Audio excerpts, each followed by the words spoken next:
morning. おはようございます。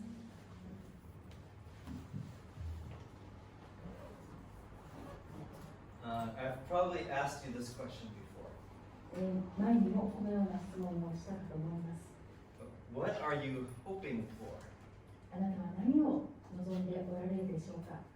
Almost everyone is looking forward to something. ほとんど皆さん誰でも何かを楽しみにしていらっしゃいます。For example, school children are looking forward to that, the next break. 例えば学校に行っている生徒さんは次の長い休みを待ち望んでいるわけです。Many young single people are looking forward to finally getting married. 例えば若い独身の方々というのは、いつか結婚するということを楽しみにしておられます。Working people often look forward to retirement day. 働いている方々はそのうち引退できる日を待っているかもわかりません。Whatever it is, almost everyone is looking forward to something.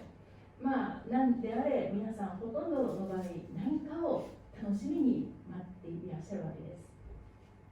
What do you look forward to the most? あなたは何を一番楽しみにしていらっしゃるでしょうか。 Well, the mark of saving faith is that we look forward to the return of Jesus Christ. 救いに至る信仰の印というのは、私たちがイエス・キリストが戻ってこられることを楽しみにしているかどうかということです。 We should look forward to that more than the examples I gave of people looking forward. We should look forward to the coming of Christ more than... 私が先ほど皆さんにお示しした例がいくつかありましたが、それにももっともっと勝ってキリストが帰ってこられる日を待っていなくてはならないと思います。 And we will meditate more on this as we look at the passage. そして今日このことをですね、より深く、今日の聖書の箇所を読みながら考えてみたいと思います。 So today we're going to look at Hebrews chapter 9 again, verses 23 to 28. そして今日はですね、ヘブル人の手紙9章23節から28節を見てまいります。 And I did not update my slides, so I won't show it to you. ちょっとスライドがアップデートされてなくてすみません。 So Hebrews 9, 23 to 28. ヘブルの9章23節から28節です。 Okay, but before we get into that text, let's look back at verse 15. 今日のテキストを取り上げる前に、15節をですね、ちょっと振り返って見てみたいと思います。 Okay, so Hebrews 9:15. For this reason, he is the mediator of a new covenant, so that, since a death has taken place for the redemption of the transgressions that were committed under the first covenant, those who have been called may receive the promise of the eternal inheritance. キリストは新しい契約の仲介者です。それは初めの契約の時の違反からあがない出すための死が実現して、召された者たちが約束された永遠の資産を受け継ぐためです。 Right, so in the earlier part of this chapter, the author has demonstrated the importance of blood and death in the old covenant.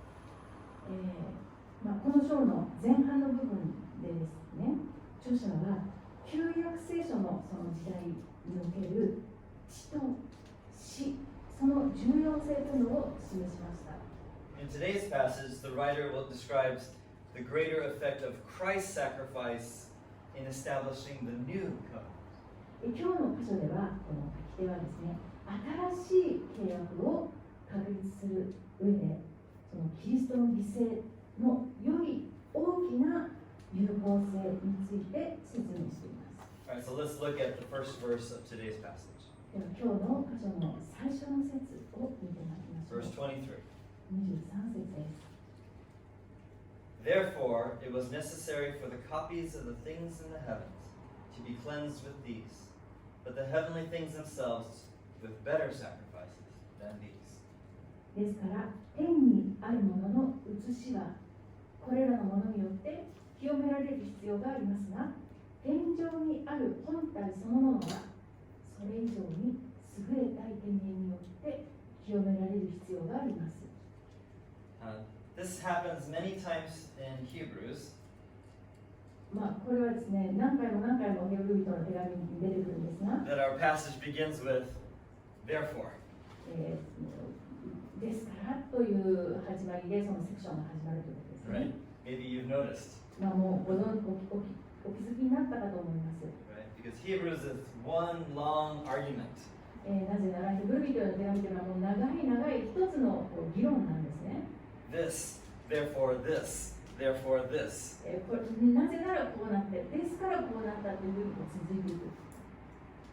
So as always, when we see words like this, the word therefore, we ask what the therefore is therefore. ですからいつものようにこのですからという言葉をつけたら、これは何を受けてのですからなのかなというのを問わなくてはなりません。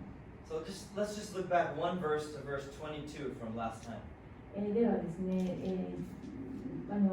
一節ずつその前回見たその22節、一節前の22節を見れば文脈がわかるんですね。So Hebrews 9:22, and according to the law, one may almost say, all things are cleansed with blood, and without shedding of blood, there is no forgiveness.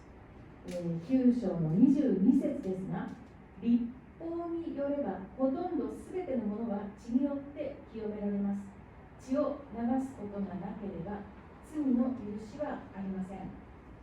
This morning, we observed the Lord's Supper together. 今日の今朝ですね、皆さんご一緒に聖餐に預かりました。And as we drank the cup, we remember that Christ shed his blood. その杯を飲むときに、私たちはこれはキリストの流された血を覚えて飲むということをしましたね。Yeah, but this verse is really talking about the Old Testament. この箇所はですね、古い契約についてまず語っているんです。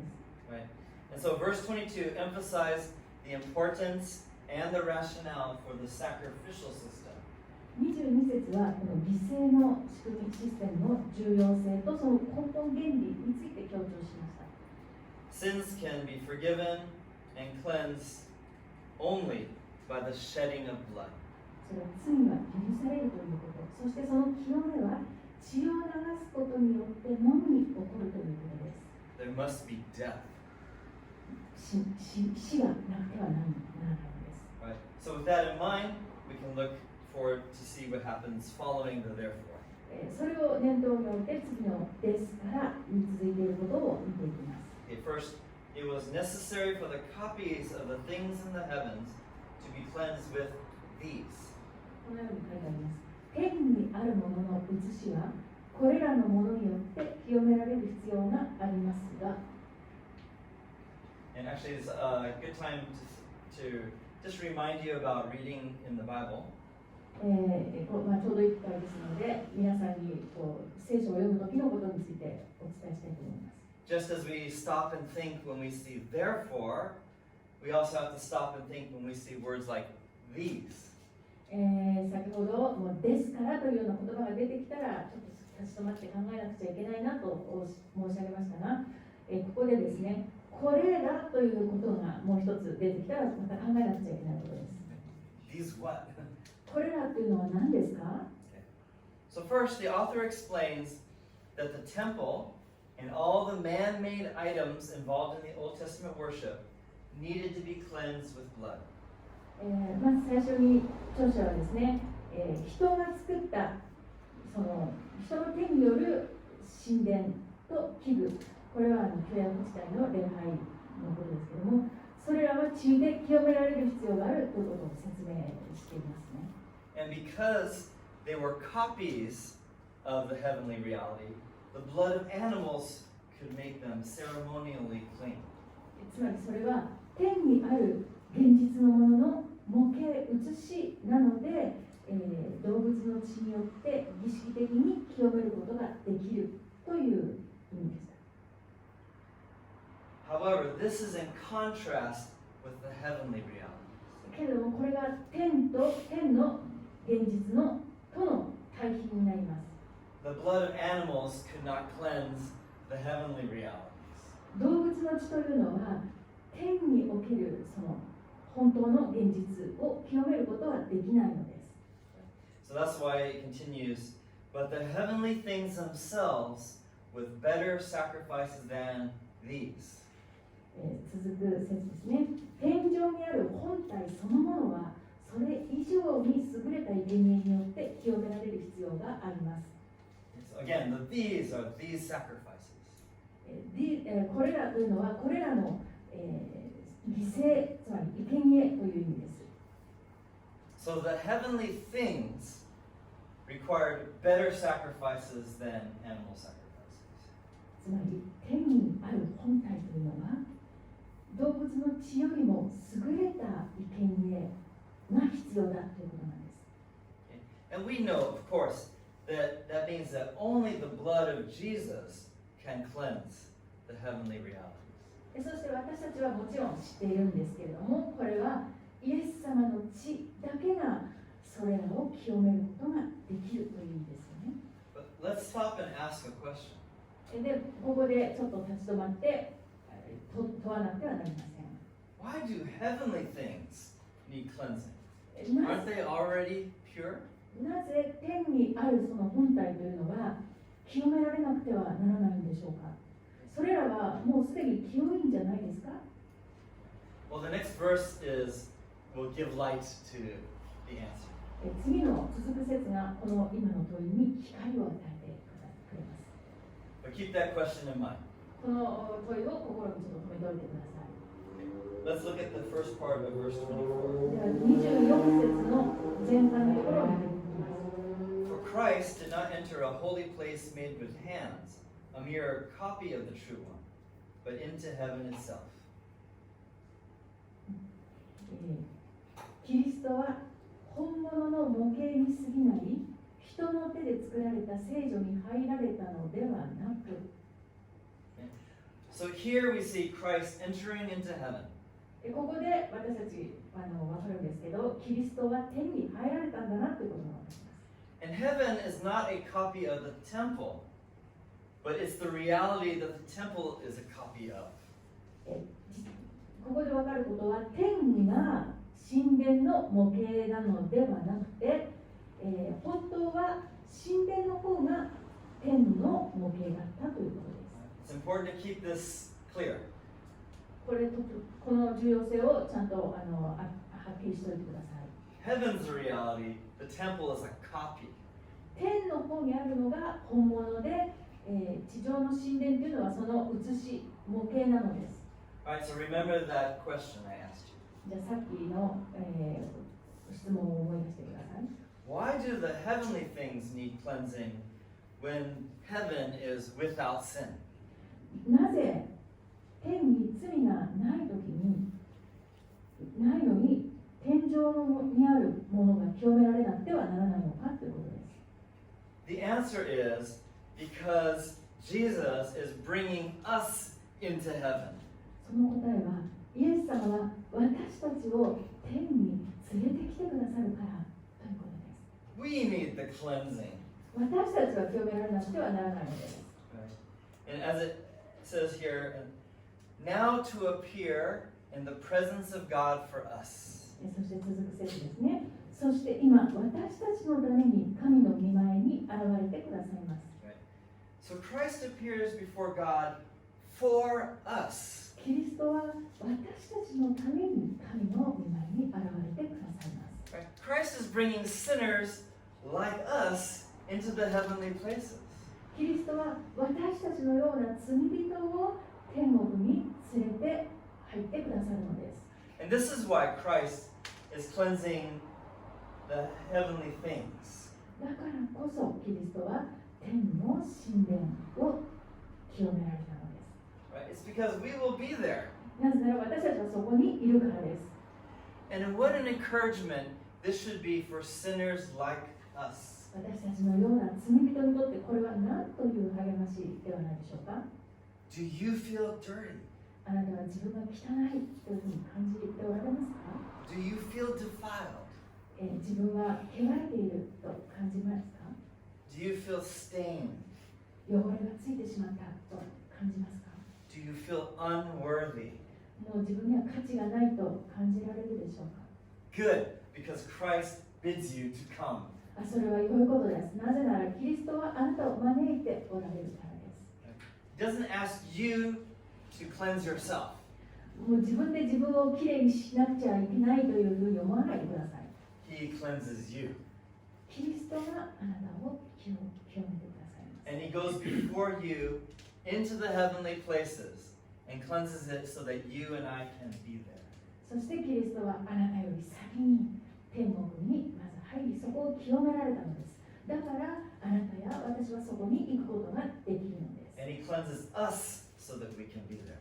私たちはキリストが清めてくださったので、そこに行くことができるのです。 And Christ does this once for all. そしてキリストはただ一度だけこのことをなさいます。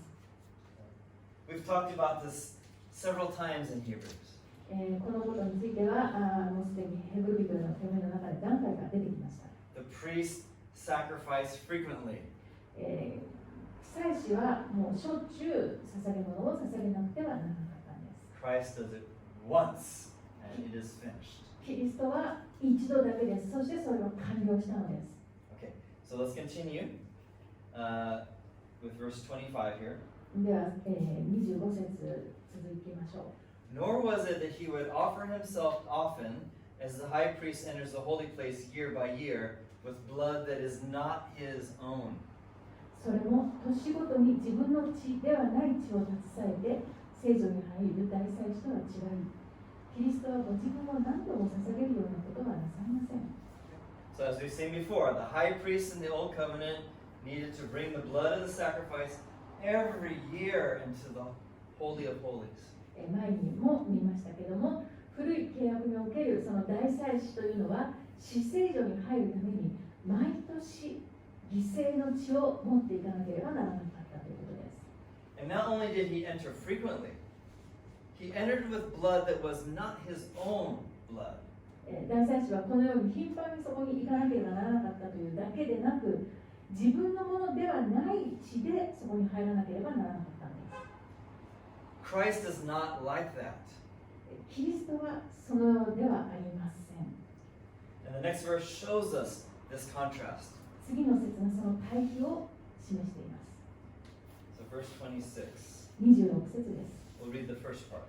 最初のところを読みます。 Otherwise, he would have needed to suffer often since the foundation of the world. もし同じだとしたら、世界の元因が据えられた時から何度も苦難を受けなければならなかったでしょう。 Right? So if Christ were a priest in the old covenant, he would have had to suffer frequently and from the beginning. もしキリストが古い契約における祭司であったならば、キリストは頻繁に苦難を受けなければならなくて、しかもそれは世の初めからずっとということだったでしょう。 The problem with that pattern is that it would mean that his sacrifice would look weak and ineffective. もしこのパターンで続いていたとすれば、問題はキリストの犠牲というのは弱くて効果が薄いということにならないでしょうか。 Instead, Christ's sacrifice is full of glory. そうではなくて、キリストの犠牲、生贄の犠牲というのは栄光に満ちているものです。 So let's continue. では続けましょう。 But now, once at the consummation of the ages, he has been manifested to put away sin by the sacrifice of himself.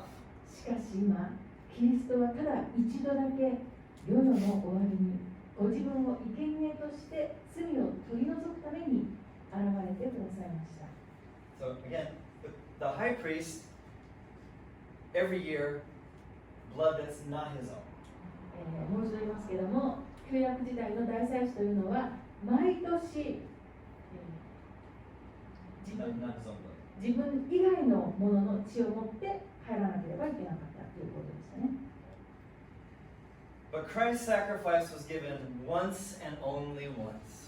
しかしキリストの犠牲というのはただ一度もうそれでだけ与えられたものです。 That's because Jesus' sacrifice was strong and effective.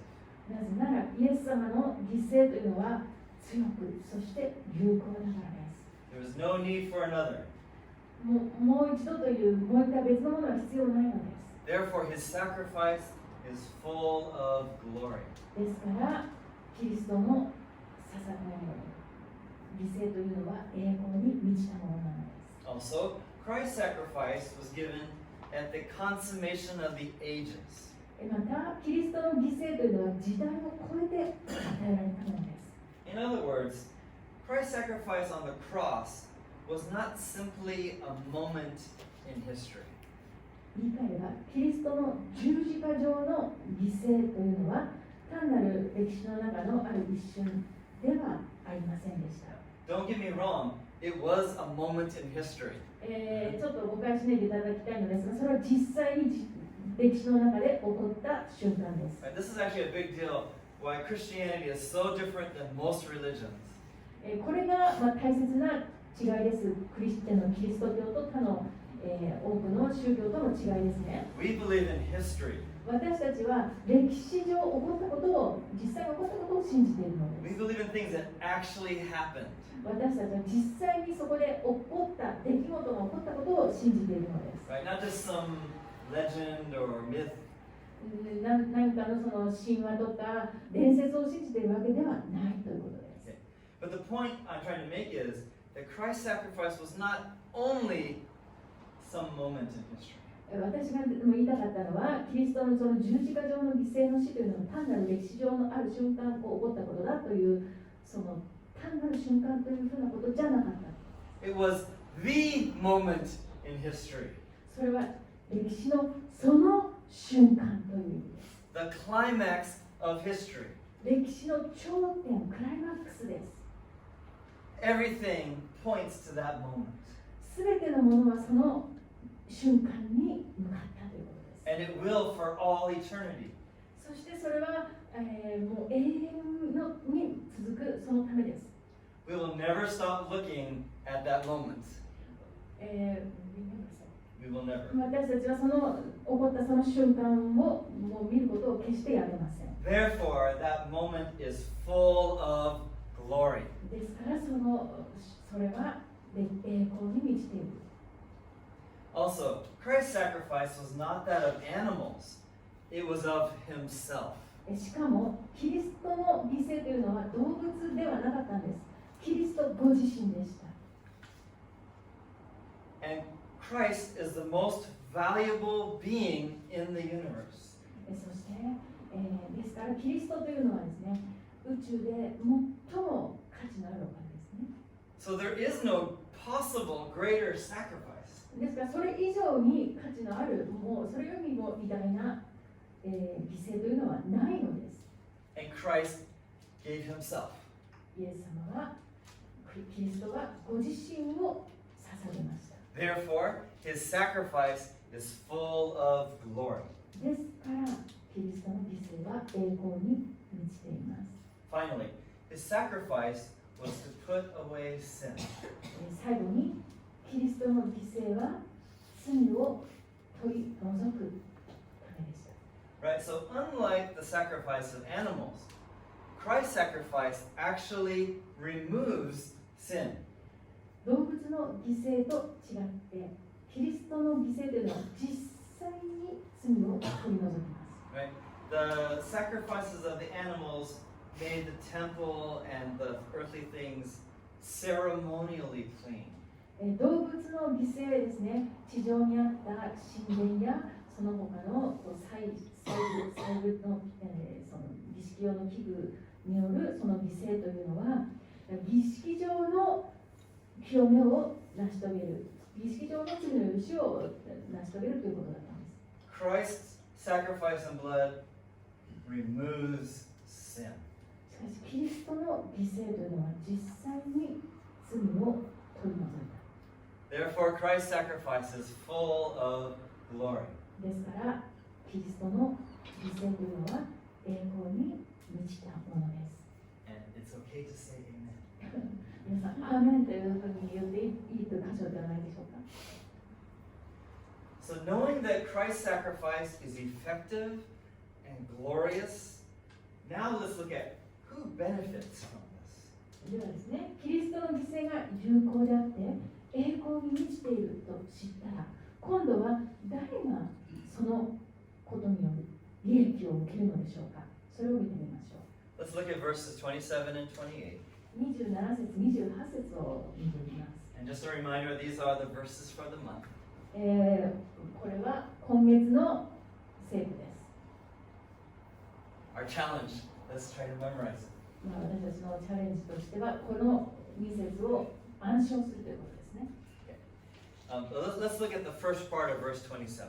じゃあ27節、最初の方ですね、27節見てみましょう。 And inasmuch as it is appointed for men to die once, and after this comes judgment. そして人間には一度死ぬことと死後に裁きを受けることが定まっているように。The word inasmuch is also one of those words that shows the connection.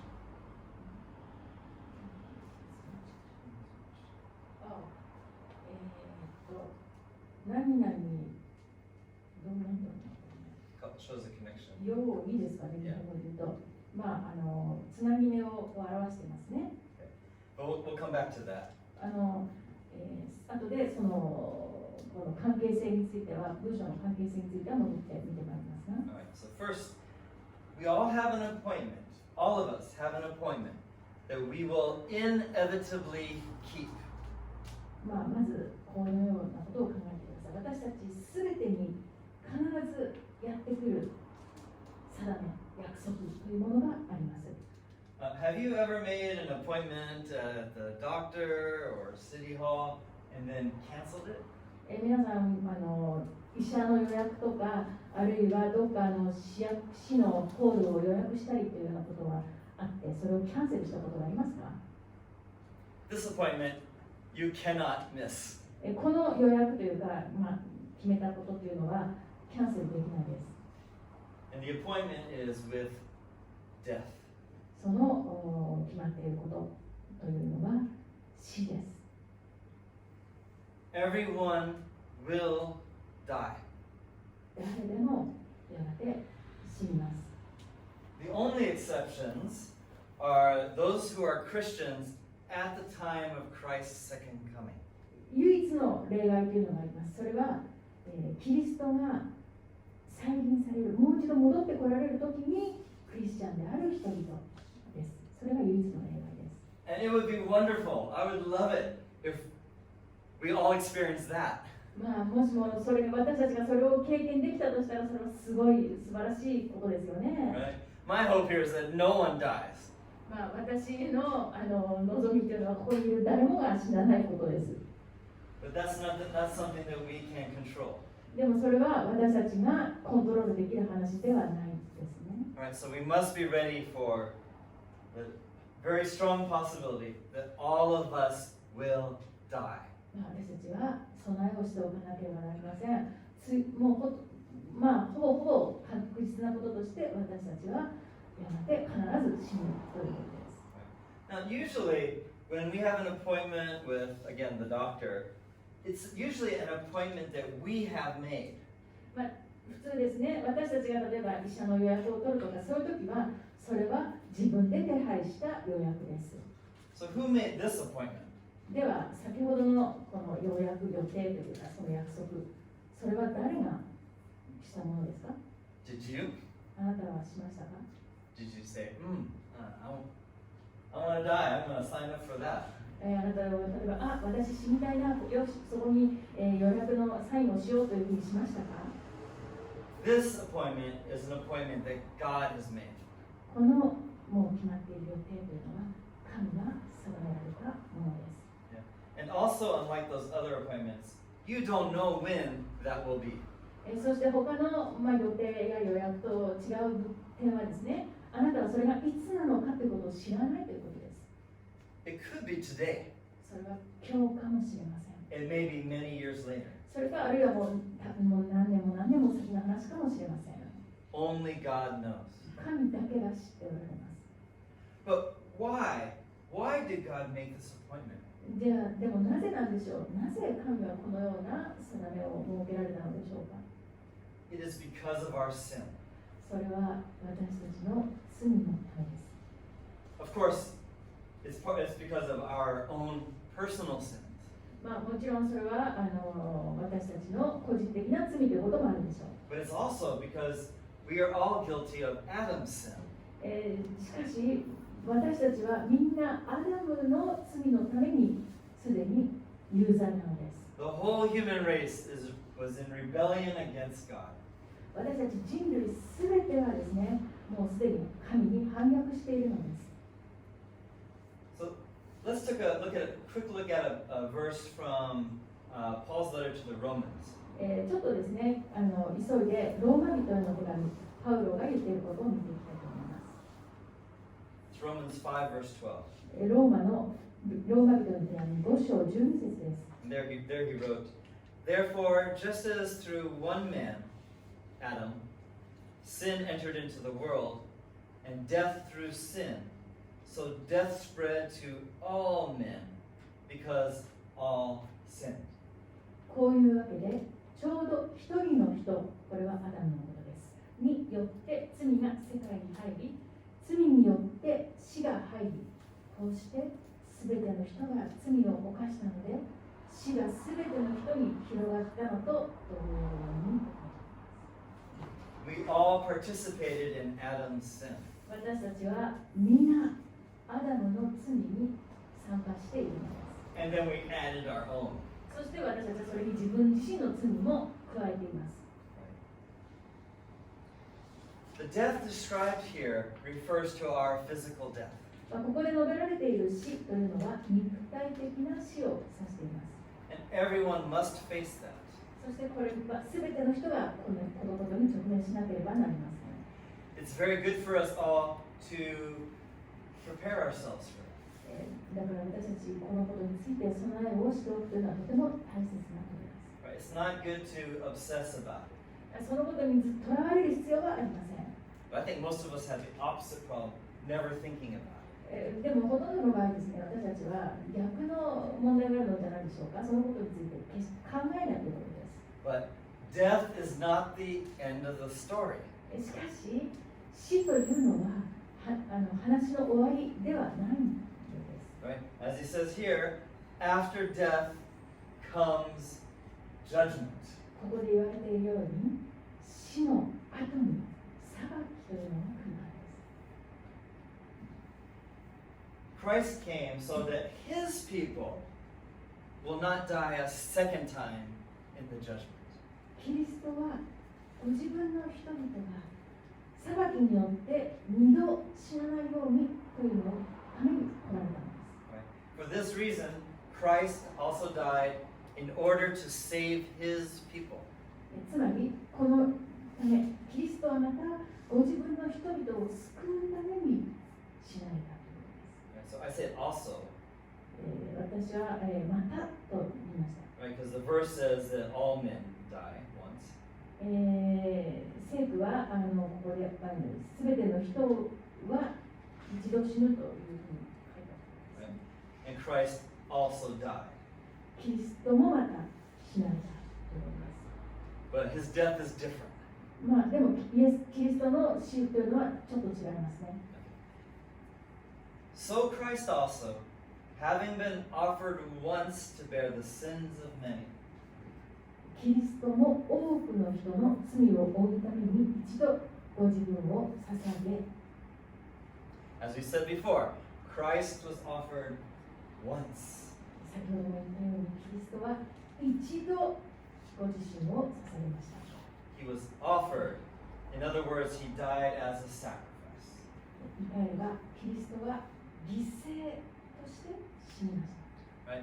But what's different is Christ's death was not a result of sin found in him.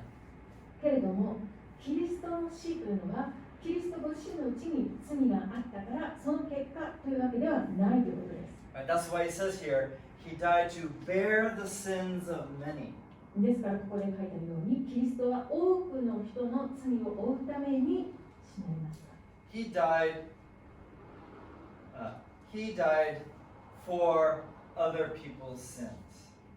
キリストは他の人たちの罪のために死なれたということです。 And he will come again. そしてキリストは再び来られます。 Alright, so the verse says, he will appear a second time for salvation without reference to sin. ここに書いてありますね。二度目には罪を負うためではなく、ご自分を待ち望んでいる人々の救いのために現れてくださいます。 Right? So Christ is returning. ですから、キリストは戻ってこられます。 However, his second coming is not for the purpose of paying for our sins. しかし、そのキリストが再び来られるときは、私たちの罪の支払いをするために来られるのではありません。 Instead, is to apply all the benefits of his sacrifice to his people. そうではなくて、その代わりにキリストの犠牲によるその利益というのをご自分の人々に受けさせるためにいらっしゃるということです。 Earlier in this verse, we saw that Christ was offered for the sins of many. この説の前半でキリストは多くの人の罪のためにご自身をお捧げになったということを見ましたね。 Right, so who are the many? ではその多くの人とは誰でしょうか。 Well, it's right here in the verse. To those who eagerly await him. ここに書いてあります。ご自分を待ち望んでいる人々。 This is the mark of a true Christian. これが真のクリスチャンの印です。 Faith is not simply believing a set of facts about Jesus. 信仰とは単にですね、イエス様についての一連のこの事実というのを信じるということではありません。 Saving faith results from being born again. 救いに至る信仰というのは新しく生まれることから生じます。 And those who are born again eagerly wait for Jesus' return. そして新しく生まれた人々というのはイエス様が戻ってこられるということを待ち望んでいるのです。 And the Apostle Paul noticed this mark in a group of Christians. 使徒パウロはですね、この印があるクリスチャンのグループにあるなというのを見たんですね。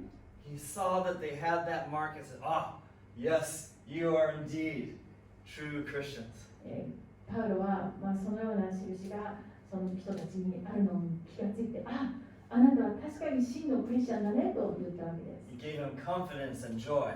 そして、彼らに自信を持つようにと言っても、そしてパウロ自身も喜んだとなったわけです。Let's just see verses from 1 Thessalonians. では、テサロニケ人への手紙第1からちょっと見てみましょう。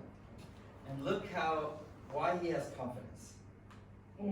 パウロがどのようにその人たちに対して自信を持っているかということです。 1 Thessalonians 1, verses 9 and 10.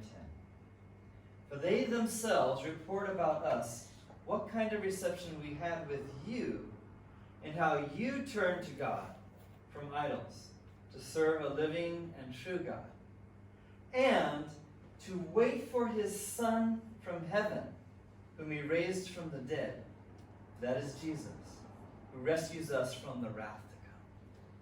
テサロニケ人への手紙第1の1章9節から10節にこのようにあります。人々自身が私たちのことを知らせています。私たちがどのようにあなた方に受け入れてもらったか。また、あなた方がどのように偶像から神に立ち返って生ける誠の神に仕えるようになり、御子が天から来られるのを待ち望むようになったかを知らせているのです。この御子こそ神が死者の中からよみがえらせた方、やがて来る御怒りから私たちを救い出してくださるイエスです。I invite you to go and read this first chapter, maybe today. 皆さんどうぞこのテサロニケの一章を、読んでみてください。But notice here that what gives him confidence is a mark that he sees in them. そしてここで、パウロがこのテサロニケ人の人たちに見たその印というのに気づいてください。 Sorry, I misspoke. Not just a mark. He has these marks that he sees in them. いくつもそのような印があったということなんですね。 But one of those marks is that they are waiting for Jesus to come back. しかしそのうちの一つの印というのは彼らがイエス様が戻ってくるのを待っているということなんです。 Unbelievers don't do that. 信じてない人はそういうことはしないですね。待ちませんね。 So let me ask those of you who are Christian, do you have this mark of saving faith? ではクリスチャンである皆さんにお尋ねしますが、あなたは救いに至る信仰、その印を持っておられますか？ Are you eagerly waiting for Christ's return? キリストが戻ってこられるのを強く待ち望んでおられるでしょうか？ I'm sure that you do. 皆さんきっとそうだと思います。 But sometimes we kind of drift. でも時々ですね、私たちそこからなんとなくこう流されていってしまうんですね。 Make sure that Jesus is your treasure and your hope. イエス様があなたの宝であり、望みであるように、そのようにしてください。 Above all things. 何にも勝ってです。 Don't just live out your days without much thought of Christ and his return. 毎日ですね、キリストのこととか、キリストのがもう一度帰ってこられる、そういうことをあまり考えずに過ごす、ただ日々の生活だけをやるというのじゃないようにしてください。 Make sure that you're not drifting from what you have heard. 皆さんがすでに聞いていることから、こうそれていってしまう、流されていってしまうということがないようにしてほしいんです。 Make sure you are not neglecting your great salvation. あなたがすでにいただいたその素晴らしい救いを無視したり、ないがしろにしたりということがないようにしてください。 Renew your love for Christ and have confidence that you will not be judged for your sins. キリストに対する愛を新しくして、そしてあなたは自分の罪の裁きをもう受ける必要ないのだというその強い確信を持ってください。 And remember that we are to help each other persevere to the end. そして、思い出していただきたいのですが、私たちはお互いに助け合うためにあるので、それを終わりまでこの耐え抜くことができるようにお互いはあるということですね。As we saw way back in chapter 3, verses 13 and 14. 3章の13節、14節にちょっと戻ってみます。 But encourage one another day after day, as long as it is still called today, so that none of you will be hardened by the deceitfulness of sin. For we have become partakers of Christ if we hold fast the beginning of our assurance firm until the end. 今日と言われている間、日々互いに励まし合って、誰も罪に惑わされて堅くなにならないようにしなさい。私たちはキリストに預かるものとなっているのです。もし最初の確信を終わりまでしっかり保ちさえすればです。 As we've done before, look around the room and think about these people. どうぞ、前々からにこの部屋を見ていただいて、この人たちだなというのを見ていただきたいんですけど、 Your job is to encourage them to persevere. 皆さんがそれぞれ耐え抜く、最後まで耐え抜くことができるようにお互いに励まし合うことが私たちの仕事ですね。 And you're aware of others, part of our body, who are not here today. Remember them too. そしてまたこの教会、体の一部である今日ここにおられない方のことも忘れないでください。 Encourage them too. 彼らを励ましてください。 Day after day. 日々そのようにしてください。 For those of you who are not Christian, please consider Christ.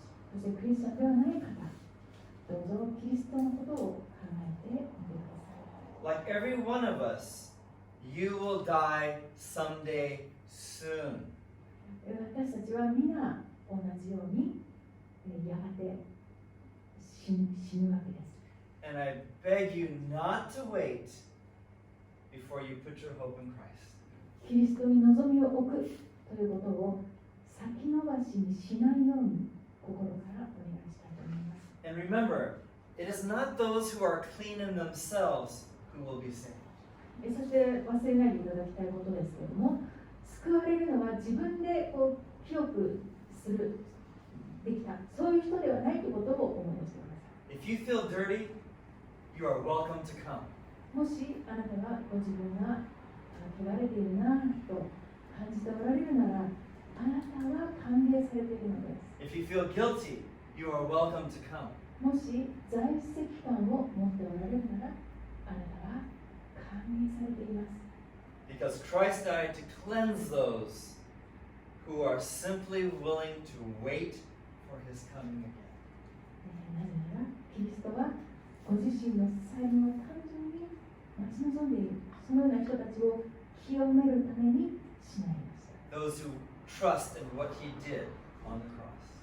キリストを信頼するそのような人たちのために十字架の上で死なれました。Right? Because Christ died on a cross for guilty sinners like all of us. キリストは私たちのような有罪である罪人のために十字架上で死なれたのです。Jesus died according to the scriptures. キリストは、イエスは聖書が示している通りに死なれました。Jesus rose on the third day according to the scriptures.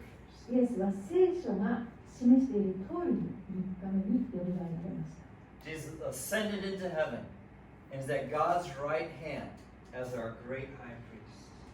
イエスは天に上げられました。そして私たちの大祭司として神の右の座におられます。Turn to him and be saved. 彼の方に向きを変えて、そして救われてください。As always, I encourage you to meditate further on these verses. いつものようにですね、皆さんに今日のこの箇所を考えてみるということをお勧めしたいです。Right? You can watch the video again, or you can ask for a transcript if you like. ビデオをもう一回見てみるとか、あるいは、そのメッセージのテキストというのをお読みになりたい方、それも良いかと思います。But of course, you already have access through the scriptures to read them again. しかしですね、皆さんもうすでにその御言葉、聖書を読むことによって、これらのことにもうアクセスできるということを思い出してください。Let's pray. 祈りましょう。O loving Heavenly Father, 愛する天のお父様、 what a Savior you have sent to us. あなたがくださった救い主は何という救い主でしょう。 He came to die for those who would hope in him. この方が彼の上に望みを置く人々の救いのために死なれました。 His blood and sacrifice are effective. この彼の血と生贄は有効です。 His blood and sacrifice are glorious. この方の血と生贄は栄光に満ちています。 Put the delight of Christ in our hearts. どうぞキリストを私たちの心に喜びとしてください。 Teach us to treasure him above all other treasures. 他の何にも勝って、この方が私たちの宝となるようにしてください。 Save those who are not saved yet. まだ救われてない方々がどうぞ救われますように。 And help this church to encourage one another. そしてどうぞこの教会が互いに励まし合うことができるようにお助けください。 That we might all together enjoy Christ. そして私たちがどうぞ一緒にキリストを楽しむことができるようにしてください。 Forever. 永遠にです。 To the glory of your Son Jesus we pray. 主イエスキリストに栄光がありますように。Amen.